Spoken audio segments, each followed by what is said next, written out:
find comfort, trouble sore and weak. For labor, you should find the sum. sum을 조금 여러분들이 의미를 확장해서 해석해야 될 것 같고요. Shall I find? 제가 찾을 수 있을까요? 찾게 될까요? Comfort, 위안이나 위로를. 근데 어떻게? 어떤 상황에서? 형용사 두 개를 좀 툭툭 던져놓은 건데 어떠한 상황에서 with situation, with trouble sore and weak situation 뭐 이런 느낌일 것 같아요. 여행, sore는 뭔가 따끔따끔한 아픈 뭐 이런 느낌의 단어예요. 조금 약간 느낌은 다르긴 하지만 뭐 여러분들 헤드에이크 하면 에이크가 어떤 통증이나 고통을 수반하는 단어 중에 어미잖아요. sore도 그냥 단독적으로 뭔가 아픈 따끔따끔한도 되고요. 지친, 힘들어하는 애 느낌으로 여러분들 이해하면 좋겠습니다. 근데 에이크는 단독으로는 잘 안 나오죠. 여행에 고달퍼지고 여행에 아프고 약해진 상황에서 제가 comfort, 위로를 찾을 수 있을까요? 그 다음이 of labor you shall find the sum. 이게 끊어야 될 것 같아요. of labor. 그 노동에서 이때까지 해온 여정의 느낌의 레이버일 것 같아요. 그 고생에서 여행의 고통 속에서 고통 중에서 당신은 찾을 겁니다. sum은 우리가 알고 있기로는 일정한 금액이나 합계나 요약도 돼요. 서머리의 원래 어근이니까. 근데 이때까지 긴 여행을 하면서 구불구불한 오르막길을 올라가면서 했었던 그 여정의 합이라고 생각하면 될 것 같아요. 그래서 고통 이후에 자신이 받게 되는 어떤 보상이나 대가 정도로 썸을 좀 유추해 볼 수 있을 것 같아요. 그래서 제가 고생한의 느낌은 of labor에서 따온 거고요. 대가라고 표현한 겁니다. 썸을. 당신은 고생한 상황 속에서 그 총계, 합계, 나중에 결과, 그 대가를 찾을 수 있을 겁니다. Will there be bed for me and all who seek? 있죠? 또 있을까요? bed, 침대들이 있을까요? for me, 나를 위해서. 그리고 또 who seek이 앞에는 all을 꾸며주죠. 뭔가를 추구하는 모든 이들을 위해서. 그리고 또 나를 위해서 침실이 있을 수 있을까요? 침대가 있을 수 있을까요? 쉴 곳이 있을 수 있을까요? 이런 뜻이겠죠. 아무리 집이라도 여인숙이라도 횡댕글에 그냥 방만 있으면 조금 쉬기가 불편할 수 있잖아요. 그죠? 누울 수 있는 침실이 있을까요? 마지막 기회입니다. Yes, bed for all who come. 오는 누구나를 위해서 오부터 오를 또 꾸며주죠. 침대는 다 있습니다. 이렇게 되죠. 현재 어떤 산행을 여행하는 사람들의 이미지로 떠올려도 되고요. 그거를 쭉 연장해서 우리 인생이라고 생각한다면 침대가 죽음을 뜻하는 말일 수 있겠죠. 그죠? 잠을 길게 하면 계속 그 사람이 잔다라고 생각하면 그 사람이 죽었다라고 표현할 수도 있는 거잖아요. 그죠? 그래서 아까 앞에 제가 resting place가 죽음의 조금 순화된 말이다라고 말씀드린 이유가 그겁니다. 우리 인생의 그런 오르막길이고 힘든 일이고 또 그 와중에 또 부러진 길로 되게 힘든 상황의 삶을 살고 있지만 언젠가는 어떤 쉴 곳을 찾을 수 있게 되고 그 와중에 자신이 겪었던 것과 비슷하게 아니면 그 전에 겪었던 사람들, 그 전의 사람들도 만날 수 있게 되고 그들에게 노크를 할지 또 부를지 이랬을 때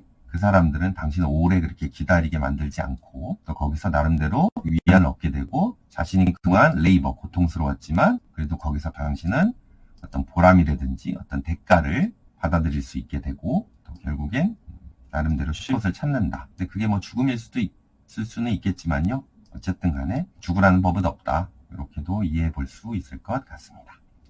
표현들이 좀 괜찮아서 사실 로제티가 다른 시에 비해서 저는 이 시를 좀 좋아하거든요. 어필이라는 시가 뭔가 이렇게 압축적이면서도 명상 아니면 우리가 좀 곰곰이 생각해 볼 만한 사람 사는 삶에 있어서 그런 얘기들을 하고 있어서 저는 이 시가 조금 마음에 듭니다. 여러분은 어떠실지 모르겠네요. 그러면 주제문, 요약문 살펴볼까요? 으쌰, 좀 길죠?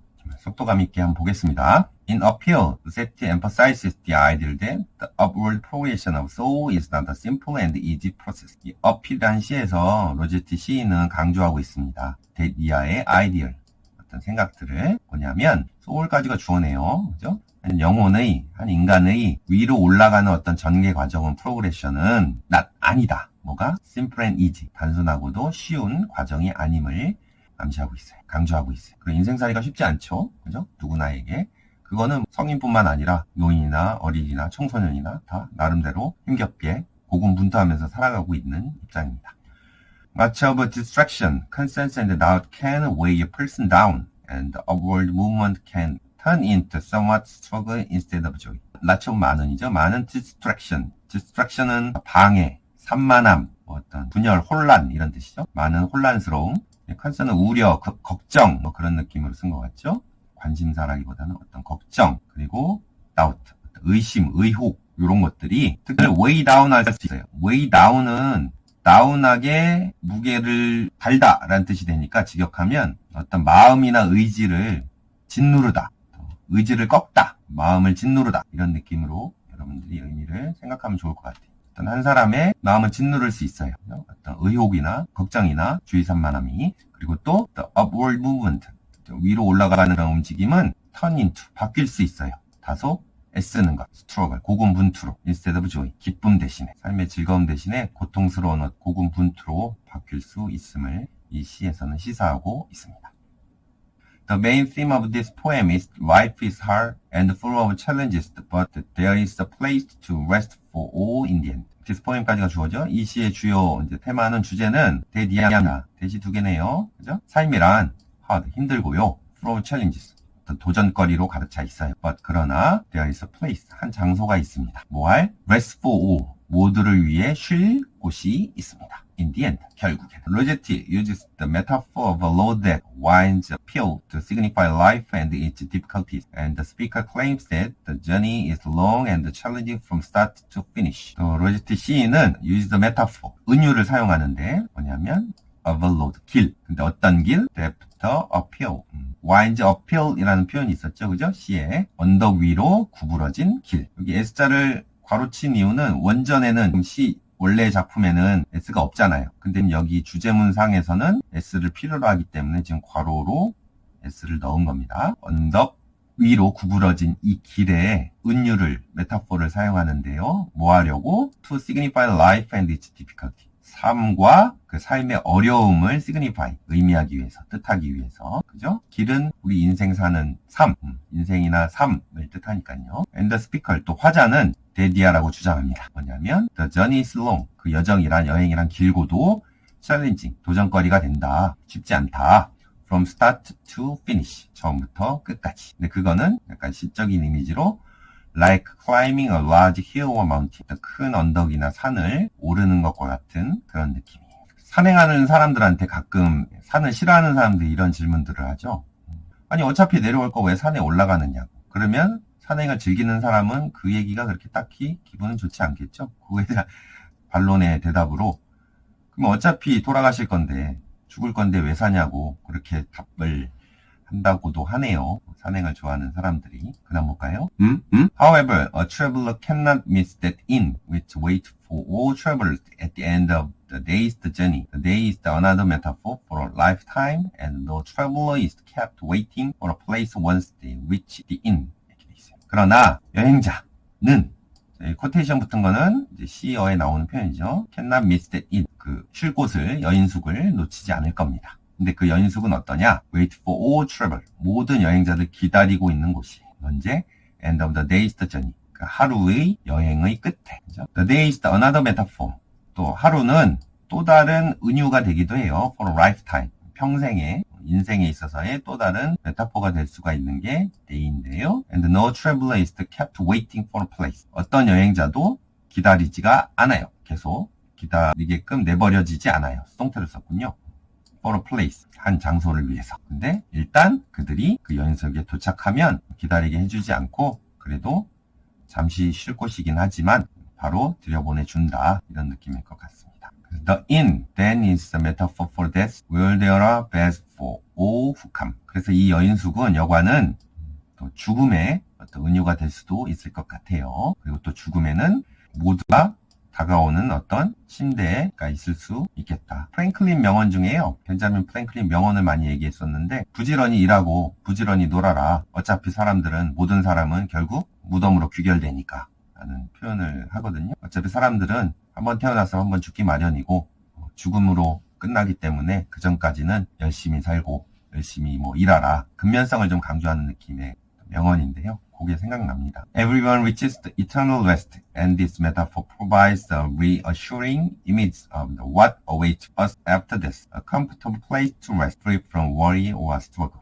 모든 사람들은 영원한 휴식, 죽음을 뜻하는 말이겠죠. eternal rest, 도달하게 돼요. 그리고 this metaphor, 이 메타포는 provides, 제공하고 있습니다. reassuring image, assure가 이제 주장하다, 확실케 하다라는 뜻이죠. 그래서 뭔가 불안감을 없애는 안심시키는 이미지를 제공해 줍니다. 죽음 뒤에 what awaits us. 우리를 기다리는 것에 대한 이미지. 편안함이나 위로, 위안 이런 게 아닐까요? 그죠? 그 다음에 영혼으로 다가감 뭐 이런 걸 수 있겠죠?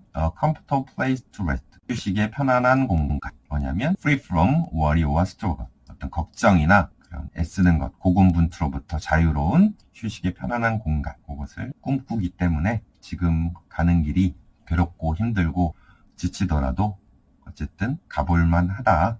가도 좋다 하는 얘기를 하고 있는 것 같습니다. 제가 오래 살진 않았지만 저의 모토랄까요? 생각나는 것 중에 하나는 특히 이 일을 과연 할 수 있을까? 이렇게 고민이 될 때, 아니면 일이 너무 많이 겹쳐서 이걸 다 해내지 못할 것 같다라는 뭔가 자괴감이 잠깐 들면 그때 힘들잖아요, 사실은. 근데 지나고 나면 내 의지가 아니건 간에 상황으로 어떻게 해결이 됐던 죽으란 법은 없더라고요. 어떤 일들이 내 의지로 조금 시간을 두고 해결이 되거나 마음고생은 있겠지만 아니면 내가 해결할 수 없다라고 생각했는데 상황적으로 자연스럽게 해결되거나 어느 문제점이 소멸되는 상황이 발생하더라고요. 죽지 않을 만큼 문제들이 해결되고 그렇게 살아가는 게 또 인생이 아닌가라는 생각을 해봅니다. 고통스러운 상황이나 되게 힘든 상황을 거치고 나면 그 드래곤볼의 손오공처럼 초샤이아인 된 듯한 그죠? 굉장히 큰 상처를 받고 더 세지잖아요. 그거를 극복하고 나면 그런 느낌이 좀 저는 생각이 들기도 합니다. 아이언맨도 마찬가지죠. 몇 호 하면서 점점 그 능력치가 상승하잖아요. 그런 게 또 인생이 아닐까라는 생각을 해봅니다. 중고등학교 때 배웠던 시로 기억하는데 김상용 시인의 나무로 창을 내겠소의 이제 후렴 부분에 보면 왜 사냐건 웃지요라고 표현이 있었죠. 왜 사냐? 왜 이렇게 힘들게 사냐? 왜 이렇게 힘들게 그걸 겪어내고 있느냐? 라고 물어보면 웃지요라는 대답을 할 수 있는 여러분의 여유나 내공이 점점 쌓였으면 좋겠다는 생각을 해봅니다. 오늘 여기까지 하겠습니다. 고생하셨습니다. 다음에 또 봐요.